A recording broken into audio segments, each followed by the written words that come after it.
तो परमेश्वर कह रहे हैं कि मेरी शरीर की माताजी ने जब शरीर छोड़ा तो उससे पहले क्या हुआ, जो परिवार के जो सदस्य थे वो रोने लग गए वो कि माताजी थोड़े दिन और रुक जाओ, हमारी सेवा जाएगी।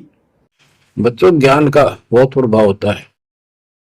मेरी माताजी शरीर की वो वृद्ध हो गई थी और जब अंतिम सांस आए, उनका समय आया तो रोने लगी। वह सिस्टर थी, बोला माँ और रुक जा थोड़े दिन, हमारी सेवा जाओगी। मैं बोली बेबे मैंने जान दो, गुरु जी आओगे और सेवा तुम और कर लियो, मैं तब जाऊंगी। वो रोने लगी, बोला बावड़ी हो तुम, जो सतलोक जाना है ये तो खुश होना चाहिए तुमने, ना करो। नो कहती कहती शरीर छोड़ दी। भाई और बहनों, अब ये कितना बड़ा संकेत कर दिया परमात्मा ने यहां पर, सतगुरु रामपाल जी भगवान ने। क्योंकि भाई और बहनों, यदि काल का जो जीव होता है, जो काल प्रेरित जीव होते हैं, उनको यदि डायरेक्ट यदि परमात्मा कुछ कह दे, यदि उनकी असलियत उनको बता दे, यदि उनकी कमियां उनकी कमजोरियां उनके मुंह पर अगर परमात्मा बता दे, तो तुरंत वो नाराज हो जाता है और वो सतगुरु की एक नहीं सुने, हो सकता उसकी शरण भी छोड़ दे। तो इसलिए परमात्मा ने संकेतों में अपने परिवार के विषय में अपने सत्संगों में बहुत बार बताया है। इनके आचार विचार के विषय में, इनके ज्ञान के विषय में बहुत कुछ बताया है। और जो ज्ञानी आत्माएं थी उन्होंने उन संकेतों को अच्छे से पकड़ लिया। और यही कारण है कि साध संगति से जुड़े हुए सत्सेवक भाई बहन अपने गुरुदेव भगवान के उन गूढ़ संकेतों को समझकर जो उन्होंने अपने इस कलयुगी बेटा बेटी भाई बंधु रिश्तेदारों के विषय में किए हुए हैं, हमने कभी भी उनकी कुसंगति नहीं करी। हम कभी भी उन आश्रमों में नहीं गए, उन नामदान सेंटरों पे नहीं जाते। हम ज्ञान को आधार बनाकर, गुरु को भगवान बनाकर अपनी भक्ति करते हैं। परमेश्वर ने बताया कि जब मेरी शरीर की माताजी ने शरीर छोड़ा तो उससे पहले सिस्टर रोने लग गई, परिवार वाले रोने लग गए और क्या कहने लगे, हे माताजी अभी मत जाओ सतलोक, हमारी सेवा छिन जाएगी। तो यहां परमात्मा ने अपने कलयुगी परिवार के, अपने रिश्तेदारों के अज्ञान को समझा दिया कि मेरे परिवार में, मेरे रिश्तेदारों में कितना ज्ञान है। ज्ञान की छींट भी नहीं है। इस तत्व ज्ञान को वो समझ ही नहीं पाए, क्योंकि एक नियम है, एक रूल है, जब तक आप अपने गुरु जी को भगवान की नजर से नहीं देखोगे तब तक आपको उनके सत्संग, उनके वचन, संकेत समझ में नहीं आएंगे। तो परमेश्वर ने अपने रिश्तेदारों की, अपने कलयुगी जो है परिवार की अज्ञानता की एक झलक यहां पर जो है वो पेश कर दी संकेत में, ये बात बोलकर। अन्यथा क्या जरूरत थी गुरु जी को ये बात बोलने की। लेकिन आप और हमारे लिए परमात्मा ने एक संकेत कर दिया कि बच्चों इनको ज्ञान नहीं है, ये तो खाली देखा देखी में लग रहे हैं, भेड़ चाल में चल रहे हैं। आश्रम में भक्तों के दान का पैसा आने लग गया, अब गुरु जी थोड़े कोई काउंटिंग करेंगे दान पेटी खोल के। ये उनके परिवार वाले, उनके रिश्तेदार ये थे वहां पे कैशियर। तो ये तो माया को देखकर जुड़े हैं, ये ज्ञान को देखकर नहीं जुड़े, भगवान को देखकर नहीं जुड़े, अपने आत्म कल्याण के लिए नहीं जुड़े, ये केवल माया के लिए जुड़े। अरे भाई और बहनों, अगर कोई आत्मा अगर सतलोक जा रही है तो रोने की आवश्यकता है क्या? खुशी मनानी चाहिए, सौ शुक्र मनाना चाहिए और उस आत्मा को यह कहना चाहिए कि भाई बहुत बढ़िया, भाई दया हो गई परमपिता परमात्मा की, हे भगवान हमारा भी परमात्मा जो बल्कि जल्दी नंबर आवे। और उस आत्मा को हिम्मत देनी चाहिए। जो आत्मा सतलोक जा रही है, जिसका नंबर आ गया, जो शरीर छोड़ रही है, जिसने नाम उपदेश ले रखा है जो है वो पूर्ण सतगुरु से, जब उसके शरीर छोड़ने का समय आए तो परमात्मा ने एक सत्संग में कहा कि बाकी जो परिवार वाले हैं उनको चाहिए कि वो उसकी हिम्मत बढ़ाएं, उसको हिम्मत दें कि भाई बहुत अच्छा, भाई तू तो बड़ा सौभाग्यशाली, भाई तेरे ऊपर तो गुरु जी की बहुत बड़ी मेहर हो गई। अरे भाई तेरी जगह तो मेरा नंबर आ जाना चाहिए था। ये परमात्मा इस काल के लोग से, और ये आत्मा जा रही है, खुशी मनानी चाहिए कि भाई चिंता मत करना बिल्कुल भी, मन में कोई ऊंची नीची भावना मत लेके आना, कोई शंका मत कर लेना। जो सुमरण गुरु जी ने दे रखा है निरंतर उसका जाप करता रहे, परमात्मा में सुरती लगा, अपने सतलोक में सुरती लगा। यहां तो तूने देख ही लिया इस काल के लोक में क्या है और क्या नहीं है। भाई तेरा तो सौभाग्य, तेरा नंबर आ गया तेरा सतलोक जाने का। और पीछे से चिंता मत करना अपने बेटा बेटी की, अपने पोता पोती की। जब भगवान ने तेरे को कोई संकट नहीं आने दिया, तेरे पे कोई आंच नहीं आने दी, तो परमात्मा के बाकी जो बच्चे हैं छोटे छोटे, तेरे पोता पोती, तेरे बेटा बेटी, वो तो बचपन से भक्ति पे लग गए थे, उनको तो परमात्मा अपनी पलकों पे रखेगा। अरे बार बार गुरुजी अपने सत्संगों में नहीं कहते क्या कि बच्चों जब अपना शरीर छोड़ो, निशंक होकर छोड़ो, निसंशय होकर छोड़ना। पीछे से अपने बच्चों की, अपने पोता पोती की कोई टेंशन मत कर लेना। परमात्मा उनको अपने हाथों पे रखेगा, उनको अपनी पलकों पे रखेगा। वो तो मालिक की विशेष आत्मा है। तो इस प्रकार से हमने तो उनकी हिम्मत बंधानी चाहिए कि भाई चलो पीछे पीछे हम भी आए, हम क्या करेंगे इस गंदे लोक में, और हम कितने दिन जिएंगे। हमारा भी साल 2 साल बाद 6 महीने बाद में हमारा भी आए नंबर, वहीं खेलेंगे कूदेंगे, वहीं खाएंगे पिएंगे, ऐश करेंगे, मनोरंजन करेंगे। बहुत अच्छा भाई, दया हो गई परमात्मा की तेरे ऊपर। इस प्रकार से हमने उस परिवार के सदस्य की हिम्मत बंधानी है। सतगुरु रामपाल जी भगवान के अज्ञानी कलयुगी परिवार और रिश्तेदारों की तरह रोना नहीं है, जो गुरु जी संकेत कर रहे हैं सत्संग में। रोने लग गए। अरे एक आत्मा का तो सतलोक जाने का नंबर आ रहा है? इतने साल भगवान ने ज्ञान दिया, क्यों दिया, किस लिए दिया? बार बार परमात्मा कहते हैं कि जिस मरने से जग डरे और मेरे मन आनंद, कद मरूं कद पाऊं पूर्ण परमानंद। और तुम उस बेचारी की टांग खींच रहे हो, तुम रो रहे हो, अरे तुम्हें दुख हो रहा है। अरे आत्मा का तो मोक्ष हो रहा है और गुरु जी के परिवार को दुख हो रहा है कि ये क्यों जा रही है सतलोक, इसका क्यों मोक्ष हो रहा है। इतनी बड़ी मूर्खता, इतना बड़ा अज्ञान, उसकी टांग खींच रहे हैं, उसको कमजोर कर रहे हैं, पीछे से रोके आंसू निकाल के। ये काल का षड्यंत्र है, ये काल का भयंकर जाल है, उस आत्मा को यहीं पे फंसाए रखने के लिए, मोह ममता में जकड़े रखने के लिए। बताओ, वो तो सतलोक जा रही है जिसके लिए हम भक्ति कर रहे हैं। अरे एक बात बताओ, कोई बच्चा जो है वो कोचिंग कर रहा है, मां बाप उसके ऊपर पैसा जो है बल्कि खर्च कर रहे हैं लाखों रुपया, और बच्चा जो है कोचिंग क्यों कर रहा है? नौकरी के लिए, आईएएस बनने के लिए, बड़ा अधिकारी बनने के लिए।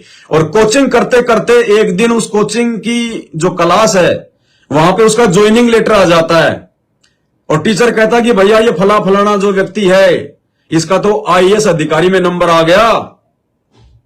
अब बाकी जो स्टूडेंट हैं उनको रोना चाहिए या फिर उनको बल्कि खुशी मनानी चाहिए? बाकी लोगों को रोना चाहिए क्या कि ये भगवान इसका क्यों नंबर आ गया है, क्यों नंबर आ गया, ये तो आईएएस अधिकारी बन गया है, हमारा कुछ हुआ ही नहीं है, तू मत जा, तू मत जा, तू यही रहे हमारे साथ में, हंसी मजाक यूं ही करते रहेंगे, खेलते रहेंगे। कोई मूर्ख होगा जो ये कहेगा। बल्कि लोग तो खुशी मनाएंगे, जिसकी ज्वाइनिंग हो गई वो लड्डू बांटता है, वो लड्डू सब लोग उसको उठाते हैं ऊपर, उसको हवा में उछालेंगे कि भैया बहुत अच्छा, अरे वाह भाई वाह, बहुत अच्छा भाई, तेरा तो नंबर आ गया भाई, तू तो अधिकारी बन गया, तेरी तो नौकरी पक्की हो गई। बाकी लोगों को भी जो है खुशी होनी चाहिए। अब बताओ यहां पे अब भक्ति हम किस लिए कर रहे हैं? वो कोचिंग किस लिए कर रहा था? नौकरी के लिए। और नौकरी मिले तो फिर रोना चाहिए क्या? बाकी लोगों को खुशी मनानी चाहिए। तो हम भक्ति कर रहे मोक्ष के लिए, सतलोक प्राप्ति के लिए, और सतलोक जाने का जब नंबर आ गया तो हम रो रहे हैं कि क्यों जा रही है सतलोक, क्यों जा रही है सतलोक, हमारी सेवा छिन गई। अरे सेवा, जीव की सेवा करोगे क्या? अरे भगवान की सेवा करो ना, लगाओ अपने घर पे बेड परमात्मा का, करो सुबह शाम उनके चरणों की सेवा। भगवान की सेवा के लिए तो तुम रोते नहीं है। और वो 2 कोटि की जीव जिसने गुरु जी की, माता जी की जो हमल की भूमिका निभाई, जब उसका सतलोक का समय आ रहा है तो कह रहा है हमारी सेवा छिन गई माता जी, हमारी सेवा छिन गई। उस माता की सेवा करके तू जाएगा सतलोक में, जिंदगी में नहीं जाएगा। असली सेवा भगवान की सेवा है। भगवान को भोग तो तुम्हारे को लगाया नहीं जाता, अपने गुरु को भगवान मान के भोग तो लगाया नहीं जाता, बेड लगा के उनके चरणों की सेवा तो तुमसे की नहीं जाती है। और कह रहे माता जी सतलोक मत जा, हमारी सेवा छिन गई। अब सोचो भगत भाई और बहनों, कितना बड़ा अज्ञान है ये षड्यंत्र है काल का। काल ने कितनी हद तक इनको जकड़ रखा है, संत रामपाल जी भगवान के रिश्तेदारों को, उनके बेटा बेटियों को। तो ये संकेत किया परमात्मा ने कि मूर्खों, आने वाले समय में यदि आपके परिवार के किसी सदस्य का सतलोक जाने का समय आ जाए तो उसको हिम्मत देनी है, उसकी टांग मत खींचना, रो धो के, मन छोटा करके, अपने आप को उदास समझ के उसकी हिम्मत बढ़ाना कि चलो चलो क्या करना है, गंदा लोग है, हम तो खुद इंतजार में हैं। हम तो सोच रहे थे कि भगवान आपसे पहले हमारा नंबर आएगा। दादी तेरा नंबर आ गया, दादी दादी वहां पे साफ सफाई रखना, आए हम तेरे पीछे पीछे आ रहे हैं, खाना वाना तैयार रखना हमारा बढ़िया, अपने महल का, वहां महल अपने खाली पड़े ना, तोड़ ताड़ के ताला परमात्मा से खुलवा के और बढ़िया रखना चकाचक, बस हम भी आए तेरे पीछे पीछे। अब इस प्रकार एक तो उनकी हिम्मत बंधावे और एक हूं करने लग जाए गिदड़ की तरह। तो ये हालत है संत रामपाल जी के परिवार की, उनके रिश्तेदारों की। जबकि इन्हीं के सतलोक आश्रमों से जुड़ी हुई एक बहन है। अरे कम से कम छोटे मोटे साथ संगति कर लिया करो उन आश्रमों में। क्यों ये भक्तों का लाखों करोड़ों रुपया तुमने पत्थरों में बर्बाद कर दिया, जब तुम इनमें कोई ज्ञान चर्चा ही नहीं करते हो बैठ के, कोई साध संगति नहीं होती इन आश्रमों में, केवल ज्योति पाठ के नाम पे धंधा हो रहा है। तो क्यों भक्तों का पैसा बर्बाद किया है? क्यों भक्तों को, बेचारों को मजदूर बना के उनका समय तुमने जो है बर्बाद करवा दिया? अरे कोई आदमी हॉस्पिटल बनावे और हॉस्पिटल में इलाज हो ही नहीं, तो काहे के हॉस्पिटल है, वो तो पैसा बर्बाद कर दिया वो बिल्डिंग बनाने में। तो आश्रम का मतलब होता है 24 घंटे परमात्मा की चर्चा, ज्ञान चर्चा, मालिक की महिमा, उनका गुणगान, सत्संग, साध संगति। और तुम शेर, जब महीने 2 महीने में कोई आता है, कोई तुम्हारा वो धंधे वाला दिन, कबीर प्रकट दिवस आ गया, गरीबदास जी का बोध दिवस आ गया, संत रामपाल जी का बोध दिवस आ गया, कबीर जी का निर्वाण दिवस आ गया, दिव्य धर्म यज्ञ दिवस आ गया, संत रामपाल जी का अवतरण दिवस आ गया। महीने 2 महीने में एक बार तुम उन आश्रमों में प्रोग्राम करते हो और भक्तों को देते हो तुम लालच, लड्डू जलेबी लड्डू जलेबी लड्डू जलेबी। दस्त हो जाएंगे, इतने मत खिलाओ इन भक्तों को। लड्डू जलेबी का दे दे के लालच और ज्योति पाठ ज्योति पाठ ज्योति पाठ। अरे आश्रम का मतलब होता है रोजाना सुबह शाम 2-2 3-3 घंटे वहां पे जो है बल्कि सत्संग होनी चाहिए। और कभी भी भगत आ जाओ, कोई रोक टोक नहीं होनी चाहिए, निशन से आना चाहिए भगत को। और तुम्हारे आश्रमों में भगत आने से बेचारे जो है डरते हैं कि कहीं मैं आश्रम में चला जाऊं, मेरे को भोजन मिले नहीं मिले, मेरे को वहां पे डांट खाने को मिलेगी कि तू क्यों आ गया, हमने तेरे को जो है कब बुलाया था, अभी तो दिव्य धर्म यज्ञ दिवस में 20 दिन बाकी है। वो आश्रम है, वो धनाना धाम नहीं, वो धंधा धाम है, धंधा धाम। अगर तुम इन आश्रमों में बैठ के ज्ञान चर्चा यदि तुम करते और गुरु जी के परिवार को, उनके रिश्तेदारों को बीच में बैठाते, तो कुछ तो वो तुम्हें समझाते, कुछ तुम उनको समझाते, जैसा भी भाई तुमको ज्ञान है। और ये बहन तुम्हारे आश्रमों से जुड़ी हुई है, क्योंकि साथ संगति से तो ये बहन हो ही नहीं सकती। ये बहन है एक जिसने माथे पे सिंदूर लगा रखा है, बिंदी लगा रखी है, हाथों में चूड़ियां पहन रखी हैं। तो ये साथ संगत वाले तो पाखंड करते ही नहीं, आडंबर करते ही नहीं, फालतू के गहने सोने चांदी की आर्टिफिशियल ये पहनते नहीं। तो साथ संगति की तो ये है नहीं, तुम्हारे आश्रमों से जुड़ी हुई है, फिर भी बेचारी ज्ञान दे रही है। फिर भी ये ज्ञान दे रही है कि जब किसी व्यक्ति का सतलोक जाने का समय आ जाए तो बाकी उसके परिवार के जो सदस्य हैं उनको क्या करना चाहिए। अरे कम से कम बेचारी की इसकी बात तो मान लो, क्या कह रही है। सच्चा है, परमात्मा की वाणी है जी, भक्त मरे क्या रोइए जो अपने घर को जाए, भक्त मरे क्या रोइए जो अपने घर को जाए, रोइए संकट भव पूरे हाथों हाथ बिकाए। इसका भावार्थ है जी कि जिसने अपने कल्याण रूपी अपनासी घर को प्राप्त कर लिया है, ऐसे संत भक्त के शरीर छोड़ने पे हम क्यों रोए।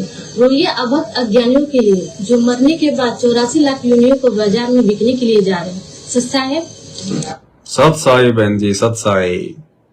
थोड़ा सा आश्रमों में जाके बातें समझा दिया करो बहन जी, बेचारों को उधर ज्ञान का जो है अकाल पड़ा हुआ है। कभी आश्रम में जाओ तब बैठ के चर्चा किया करो, समझाया करो उनको ये बातें। ये गुरु जी का विशेष ऑडियो नंबर 36 तो आपने भी सुना होगा बहन जी। तो आपने इस पॉइंट को उठा के और कम से कम वहां आश्रमों में बैठ के आपने उनको समझाना चाहिए था कि भाई गुरुजी तो क्या बोल रहे हैं और गुरुजी के परिवार वाले देखो क्या कर रहे हैं। समझाना चाहिए आपने बहन उनको। बताओ, खुद भगवान की वाणी है कि भगत मरे क्या रोइए जो अपने घर को जाए, रो तो साकट बाप को जो हाटू हाट बिकाए। उस भक्तिहीन प्राणी को रोना चाहिए, वो चाहे बाप हो, चाहे माँ हो, चाहे पिता हो।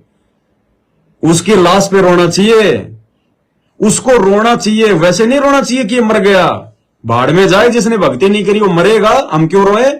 पूरी जिंदगी बीत गई समझाते समझाते कि भगवान धरती पे आया हुआ है, संत रामपाल जी परमात्मा है, नाम दीक्षा ले ले, अंत में रोएगा, नरक में जाएगा। फिर भी अगर नाम दीक्षा नहीं ले रहा तो ऐसे भक्तिहीन, चाहे माँ हो, चाहे बाप हो, चाहे बेटा हो, चाहे बेटी हो, चाहे पत्नी हो, हमने रोना नहीं है। रोने का मतलब है हमने उसके जो मतलब कर्मों को रोना चाहिए कि नालायक आदमी भगवान था, धरती पे आया हुआ था और तू खाली हाथ चला गया। उसकी बदकिस्मती को रोना चाहिए कि कैसा निर्भागी आदमी था, भगवान से नाम उपदेश लिए बिना चला गया। इस प्रकार से रोना है, उसके कुकर्मों पर रोना है।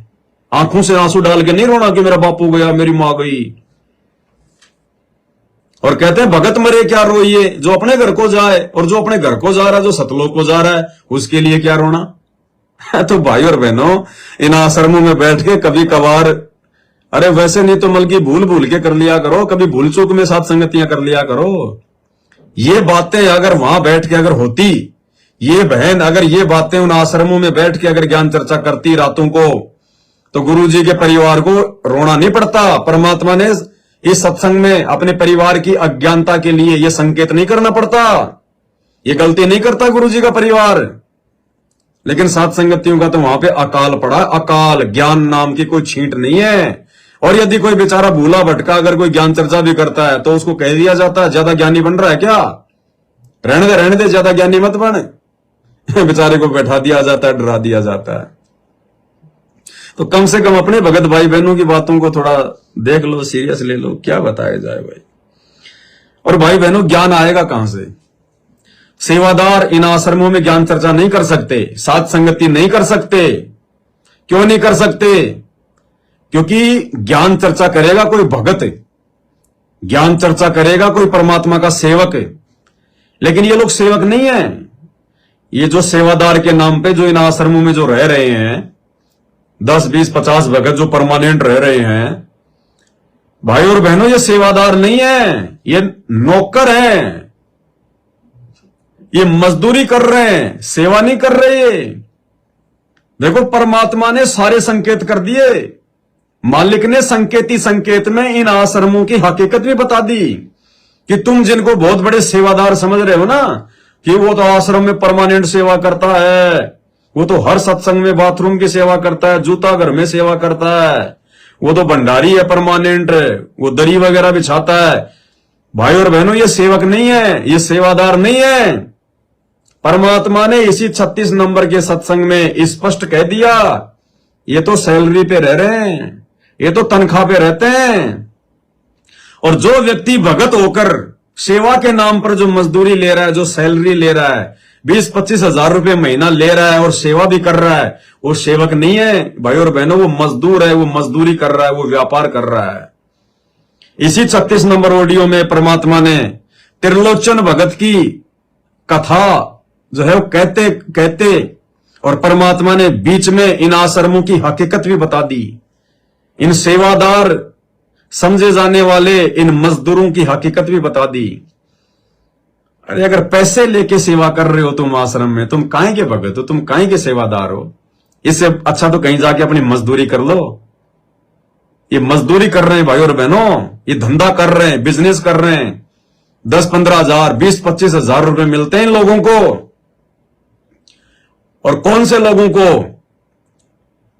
वास्तव में जो भगत बेचारे इन आश्रमों में जो फ्री में जो सेवा करना चाहते हैं,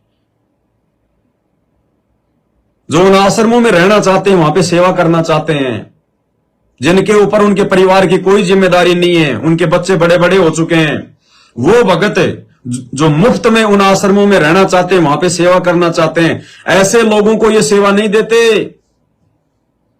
ये लोग आश्रमों में केवल उन्हीं लोगों को सेवा देते हैं जो इनके रिश्तेदार होते हैं, जो इनके विशेष जानकार होते हैं, जो इनके खास होते हैं। उन्हीं भक्तों को आश्रम में ये सेवा देते हैं और साथ में 20-25 हजार रुपए देते हैं। आम भक्तों को ये सेवा में नहीं रखते, जिनके भाव हैं सेवा करने के उनको नहीं रखते। जो मुफ्त में सेवा करना चाहते हैं उनको ये सेवादार के नाम पे आश्रमों में उनको नहीं रखते। केवल अपने रिश्तेदारों को, अपने यार दोस्तों को, अपने जानकारों को, और हर महीने 20-25 हजार रुपए, ये धंधा हो रहा है सारा। परमात्मा ने इस ऑडियो में जिक्र कर दिया, इनकी पोल खोल दी। शब्द सैन सतगुरु की पहचान है, पावे अटल सुहाग रे। ये सामान्य सत्संग नहीं है परमात्मा के जो हिसार से आ रहे हैं, ये कैप्सूल है, कैप्सूल। इनके अंदर परमात्मा ने बहुत सारी बातें छुपा रखी हैं, बहुत सारी गहरे गहरे राज छुपा रखे हैं। तो इस 2 मिनट के त्रिलोचन जो भगत है उसकी इस कथा के माध्यम से परमात्मा ने यह संकेत कर दिया कि बच्चों, इन आश्रमों में जो ये सेवा के नाम पर जो रह रहे हैं ना, जो अपना पेट पाल रहे हैं मस्टंडे, ये सेवादार नहीं है, ये तो धंधे वाले हैं, धंधे वाले। ये मजदूरी कर रहे हैं, ये तो बढ़िया 20-25-30 हजार रुपए महीने का ले रहे हैं। ये काहे की सेवा कर रहे हैं? ये सुनो क्या कह रहे हैं परमात्मा। जैसे एक त्रिलोचन नाम का भगत था, उसका जो सेवादार था वो घर चला गया। उसी दिन शाम को भगत को दस्त लग गई, वो चलने लगा तो दस्त लग गई। वो कहने लगा, गुरुदेव मैं नहीं जाता हूँ, आपको तकलीफ ज्यादा होगी। गुरु जी बोले, भाई था कई दिन हो गए तेरे को, है हो जाएगा ठीक, छोटे मोटे दस्त हो जाते। वो तो चला गया और वो त्रिलोचन भक्त ज्यादा कष्ट हो गया, उठा भी नहीं जा, टट्टी भी वहीं आस पास करने लगे। परमात्मा उसी टाइम आ गया उस भक्त का रूप बना के, उसकी टट्टी ठाल, उसके कपड़े धोए। 1 महीना में सेवक आया, 1 महीना जाता वो उसकी सेवा करते रहे। वो भगत आया, घर से सारा सामान लाया, तो थोड़ा बहुत गुरुदेव के लिए खाने पीने का बनवा कर उसकी माँ पे लाया और आकर धर दिए गुरु जी के चरणों में और लगा गठड़ी खोल कर बतान, महाराज जी ये मेरी माँ ने ये दिया है, ये दिया। वो सेवक सैलरी पर था। भक्त क्या कह रहे परमात्मा, वो त्रिलोचन भगत के पास में जो सेवक रहा करता था वो सैलरी पर था। भाई और बहनों, ये कथा परमात्मा ने हमें सैकड़ों बार बताई है, लेकिन कभी भी परमात्मा ने ये जिक्र नहीं किया कि वो भगत वहां पे वो जो है मतलब वो सैलरी पे रहा करता था। लेकिन अब परमात्मा ने इन फर्जी सतलोक आश्रमों में जो सेवा के नाम पर जो ये सेवादार रह रहे हैं, जो ये मेवादार हैं, मेवा खा रहे हैं सेवा के नाम पर, इनकी हकीकत परमात्मा ने संगत को बतानी है। इसलिए परमात्मा ने आज ये पहली बार जिक्र किया है इस बात का कि वो सैलरी पे रहा करता था। और ये सैलरी का जिक्र करके परमात्मा ने फिर इन आश्रमों के बारे में बता दिया आगे कि आजकल हमारे जो हैं, हम भी आजकल ऐसे ही रखते हैं। ध्यान से सुनना। लगा गठड़ी खोल कर बतान, महाराज जी ये मेरी माँ ने ये दिया है, ये दिया। वो सेवक सैलरी पर था, सैलरी पर। भक्तों ने वो पैसे इकट्ठे करके उसको दिया करते, भगत भी था। अब सुनो, जैसे आजकल हम अपने बच्चों को ऐसे ही कर ले। क्या करें गुरुजी, जैसे हम आजकल अपने बच्चों को ऐसे ही कर रहे हैं। कहां कर रहे हैं? इन आश्रमों में कर रहे हैं। और वो जेल में थोड़ी मिल रही है कोई सैलरी। ये सैलरी का जिक्र करके परमात्मा ने इन आश्रमों में सेवादार के नाम पर जो अपना पेट पाल रहे हैं ना, ये 20-25 हजार रुपए महीने का ले रहे हैं। और आम भगत सोचता कि बहुत बड़ा सेवादार है, भगत जी सेवा कर रहा है। अरे वो तो मजदूरी कर रहा है, वो तो धंधा कर रहा है। वो कहीं की सेवा कर रहा है? वो भगवान की सेवा जो है पैसे लेके की जाती है क्या? ये स्पष्ट कर दिया गुरुदेव ने कि जैसे आजकल हम अपने बच्चों को ऐसे ही कर रहे हैं इन आश्रमों में। दो और सुन लो एक बार दोबारा। ये दिया है, ये दिया।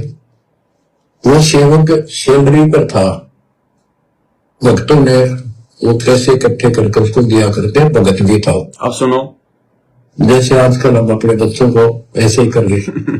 और कहने लगा ये आपके लिए कपड़े भेजे हैं मेरी माँ ने, ये खाने का बनाया सूखा हलवा।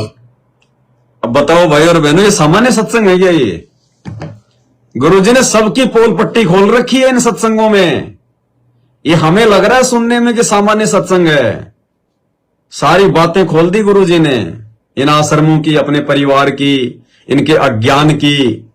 सत्सेवकों का विश्वास कितना दृढ़ है, सत्सेवकों के साथ परमात्मा है, सारी बातें बताते हैं गुरुजी, लेकिन संकेतों में। इसलिए कहते हैं शब्द सैन सतगुरु की पहचान है, पावे अटल सुहाग रे। सामान्य सत्संग नहीं है भाई और बहनों।